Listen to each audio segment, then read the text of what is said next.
my mom and dad was alcoholics, and they used to do some heavy duty fighting. I mean, I actually seen my mom break jugs on my daddy's head. But me, I didn't start drinking until I was about 12. But I also didn't know where it was going to take me. And then, of course, I went into Boy Scouts, and before then I had started drinking. And of course I got, thrown out of the Boy Scouts fighting. And then I went in the Army and Marine Corps drinking and got kicked out of both of those. And then it was just like that from, by the time I was 40, I'd been in 3 different prisons, probably, I don't know how many jails in each state, from Texas to Maine, from Florida to here. I heard about God when I was a kid. My mother was Catholic.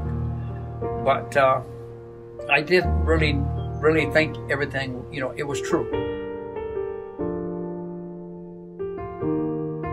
I finally realized that there was God, someone that really cared about you, someone that knew you better than you knew yourself.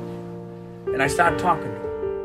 I asked him for certain things, screwed up. I said, I want a wife, I want a child that I can watch from day 1 through school. I want a business, but I'll make sure you're the owner. And I kept that promise. And he did.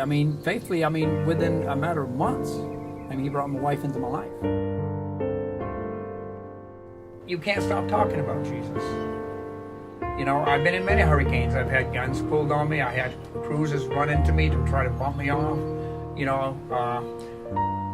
When I first started going to prison, I was in the hole more than I was out. Made the wine, done everything. Last time, God changed my life. He shows me, and He's real, but you got to believe. And the biggest thing, you ain't got to be in no special place. You could be in the woods somewhere, in a swamp, and just cry out to God. And if you just continue talking to Him, when there's nobody else there, your mama, your daddy, nobody, if you continue talking to Him, He will answer you somehow, some form.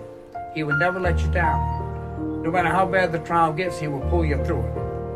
You can't stop it if you're looking to Him. Does that mean you ain't going to have hard days? Does that mean you ain't going to have sad feelings? They're going to come.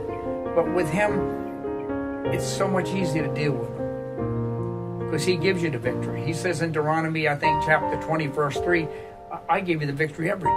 If you had one verse that would pop to your head that would communicate the strength that you find in Jesus, what would it be? Philippians 3:13. Get those things behind, look forward to what's ahead, and keep your eyes focused. And I say that because I know I can't forget, but I know if I keep looking ahead, I'm not looking back.